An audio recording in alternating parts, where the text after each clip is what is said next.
mahad ilaahay ka sokow waxaan mahad celinayaa bahda isbaahaysiga isbadaldoonka iyo cadaaladda intaa ka bacdigeed maanta shirkaygan jaraa'id wuxuu daaran yahay markii aan halkaa isbaahaysiga guddoonkooda iyo xildhibaanada intii badnayd aan ku kulannay waxaan isla lafagurnay in waddankani badbaado u baahan yahay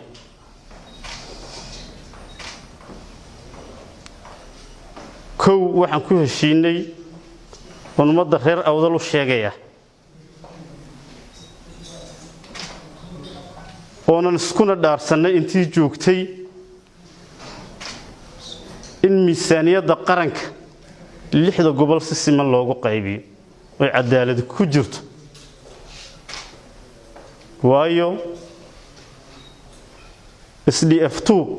markan tusaale u soo qaaday awdal fayskiisii labaad 13 barajog ayaa ku xusan 5 gobol mooyana gobolka awdal kuma jiro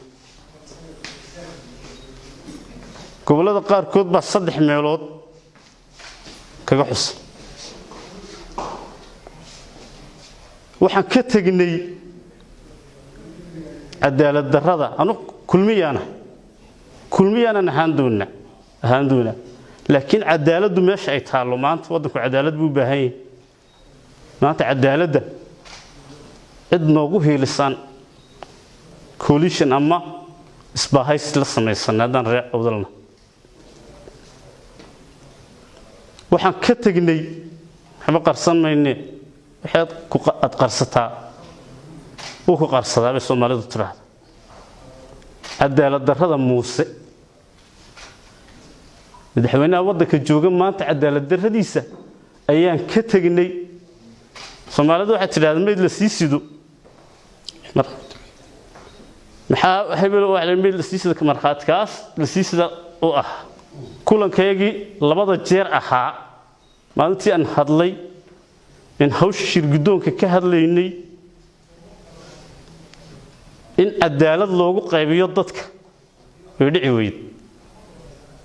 annagoo waliba nidhi 7 xuneed mucaaradkan keenaynaa miskan soo saarayna codkoogii gudoomiye ku-xigeenka koobaad ban xaq u lahaa in hana la siiyo ayaan jawaab weynay markan TV-ga ka hadlayna waa loo yeeray haddii aan sor fadhiisanayna haba yaraatay wax natiijo ah iyo wax reer awdal halka u yaalay waan soo taabanno ma jirto waxyaalaha iga yaabiyo waxa kamid ah markaan hortagnay waxaan u baahanahay waxa ee 2 kursi baa uu noo sheegay inuu 2 beelood kala siiyay oo habar jeceliye ka dhaxajis kala siiyay ay sidee ku dhacdaan nidhi xitaa kursiga labaad wuxuu 7 garxajisaan ku haya maalintii bandhiga la sameeyayna in qodax baan aragnay garxajiska uu sheegay in qodax baan aragnay markaan mar labaad ku noqonnay in hor fadhiisanay ay sidee ku dhacdaan ku nidhi mid baan metelnaa gobol baan ka soo jeednaa intaas xubnood baan nahay war haddii aad 2 kursi baa naga qadisay waxaasan u soconnaa jawaabna lama siin war ma ina kaasa naga miisan cuslaada markaan nidhina wuxuu noogu jawaabay isaaq buu tirsanayaa isaaq buu niga bawar anagu madaxweyne Soomaaliland aan wadin hadduu oday isaaq noqday taasan ka tagnay taasan walaalahayaga cadaaladdoonkaan ugu biirnay reer awdalna waxaan u sheegaynaa kitaab Allah iyo dhaar ay intibaanada intii badneed oo joogeen ku mareen in miisaaniyada marka la soo dhigo si siman loo qaybinayo haddii cabashada sidii oraad ka dareeri doontaan oo barino isaaqayn doontaan kitaab Allah inuu maran ku waxaan maaminay wayna mareen وعد الله أنا قاتي وحشي لنا نافسدنا ما جرت ummadayda waxaan caddaynaya anugu xaq waxaad u lahaydeen inaad miisaaniyadda wax ka heshaan ragana waan dhaariyay waxaan hawshaa dhaafsiisanay gobolka awdal haddaan nahay xildhibaanada xisbiga kulmiye anigoo ah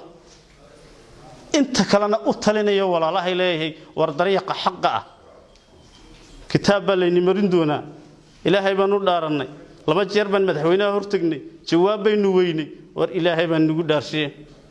ummadeena inaga u turayno xaqa soo raacaan leh waxaan ballan qaadayaa inaan codkayga ugu hiilinayo xaqu halka uu yaallo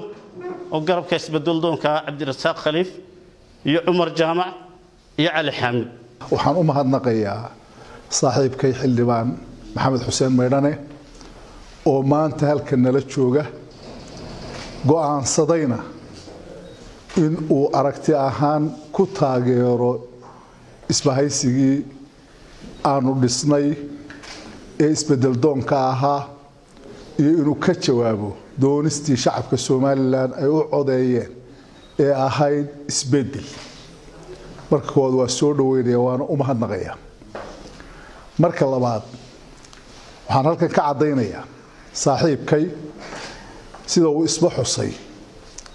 way kala qaybsanayeen reer awdal oo ragna waxay joogeen isbahaysiga ragna kulmiye ku harsanaayeen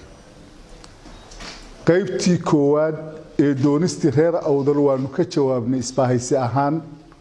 washir gudoonkii golaha wakiilada inaanay ka maqnaan iyagoo golaha guurtidana ka maqan ee golayaasha qaranka ee laga dejiyo shuruucda inay xubin ku yeeshaan madlabka horaan uga jawaabnay Cali Xaamid Jibriil wuxuu isbahaysigu u doortay inuu noqdo xubin shir gudoonka ka mid ah kana mid noqoto goobaha lagaga faalloonayo ama lagu go'aaminayo xeer dejinta dalka xubin inuu ka noqdo taa horaan uga jawaabnay waxaan iyana runtii uga mahadnaqayaa inuu qaylo dheer halkan ku yimi oo yiri waxaan u baahanahay cadaalad resource-ka dalka dhammaantii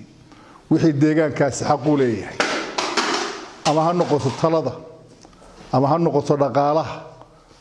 ama ha noqoto resource-ka kale ee dalka wixii xaq u leeyahay inaan ugu heelino oo saaxiibadayadii hore nala joogina runtii wixii ay u taagnaayeen ee u dagaalamayeen ee u hadlayeen aanay habeen ka seexanahayd maanta isaguna cod dheer oo wax shardi ah oo kale idinku xidhan ma jiro waxa kaliya ee aan doonayaa wardad iyo deegaan baan matalayaa cod baa la igu soo doortay codkaygu waxaan rabaa dadkayga inuu wax gooyo waxaan u ballan qaadaynaa Maxamed Xuseen Maydhane oo ku niyad samaanaysaa xubnaha isbahaysiga ee maanta kontonka ku dhow inay ku ballan qaadeen oo ku siiyeen hadday deegaankaaga ka soo jeedaan anigoo afkoodii ku hadlaya iyo hadday deegaanka dhexe ka soo jeedaan iyo hadday deegaan bari ka soo jeedaanba in xuquuqda dadka reer awdal si siman aynu u wada ilaalino ama miisaaniyadda ku jirto ama ha ku jirto maxaa mid kale oo hay'ada caalamiga international NGOs ku bixiyaan ama ha noqoto saami qaybsi ha noqoto ama wax ku saabsan maxaan idhaahdaa dhammaan xuquuq ay dadkaasi leeyihiin oo ay xaq u leeyihiin inaan kuugu helino kuugu garab istaagno saaxiibo waxaan kubaa in ragga ka soo horeeyay joogay isbahaysigu inay rag qiimo leh oo arinta u taagnaa oo aad garab u heli doonto inta maqan ee dib wali sii eegaysana inaad ceelaliyo u tahay oo maanta adigu ninkii ugu horeeyay yibi aad noqon doonto iyaguna ay kugu daba jiraan hawshu waa badan tahay culayskuna waa badanaya adiguna go'aanka aad qaadatay oo go'aan geesinimo leh waxaan filayaa inay iska quusan doonaan qoladaasi had iyo jeer ragga marka hore ma dhaqdaan oo ma dhowrtaan oo ma ilaashadaan marka dambena kama daba hadhaan marka adigana marka kula yaala waxa weeye warraggii ku dhaqan waayay shalayto ee ku hayn kari waayay ee ka jawaabi waayay wixii ay doonayeen dadkaaga iyo deegaankaagu maanta qaylada isu baxaysa raganimadeedii adkaysigeeda waa laga rabaa waxaan halka rabaa inaan ka cadeeyo iyadana in uu xubnaha shir gudoonka isbahaysiga uu maanta nala joogin Cali Xaamid oo hawl shaqo magaalada Boorame ugu maqan runtiina uu lafdhabar u yahay hawlaha aan wadnay ee gobolka iyo arrimihii maxaan raahday horumarintiisa iyo ka hadalka xuquuqdiisa waxaana dhici doonta insha Allah taala xubnahaas gobolka awdal idamka ilaahay tabashadooda soo dhameystiran in annagoo isu dhan xubnii reer awdal iyo xubnaha iyaga kale annagoo isu dhan in heshiis weyn oo ka turjumaya baahidooda oo ka turjumaya taageerada aan u hayno haddaanu nahay isbaahaysiga inaanu iyadana qaban doono insha Allah taala maxamed wuxuu ka turjumaya dareenka reer awdal gobolka oo dhan fariintu ku yimi maaha keligii waa talo reerka iyo salaadiintii iyo aqoon-yahankii iyo dhalinyaradii iyo dadkiiba soo gaadheen waa talo nala kaga soo daray Boorame iyo awdal oo nagu soo raacay waa talo reerka oo dhan ka yimi wuxuu ku hadlayaa afkii gobolka afkii deegaanka wuxuu halkaas ballan nagaga qaaday inaanu kula bahoobayno dareenka shacbiga awdal iyo horumarkooda iyo inaan mar dambe codkoodu uu noqdo mid meesha yaala saddex dhardhaar weeye meesha qaranka talintiisu mid waa golaha wasiirada madaxweynaha magacowda eriya laakiinse ninkani waa nin shacbigiisa soo doortay kalsoonidii shacbigiisa ku fadhiya aanay cidina eri karin la dadku ay codkooda kala noqdaan mooyaane maanta wuxuu ku hadlay codkii dadkii soo doortay ayuu dareenkooda muujiyay oo uu muujiyay inuu iyaga ugu gelayo isha baahidooda halka ku jirtaan uga soo saarayo taasoo annagana wacad nagaga qaaday aanu kula ballanay inaanu dareenka reer awdal miiska saari doono mar balbana uu noo ahaanayo mataqaanaa waxyaabaha ugu horeeyaan wax ka qabanayno waanu mahad celinaynaa shacabka reer awdal sidii wanaagsanee noo taageereen salaadiin dhalinyaro haween iyo sida ay noogu soo wadaan xildhibaanadoodii kalena aad baan u mahad celinayaa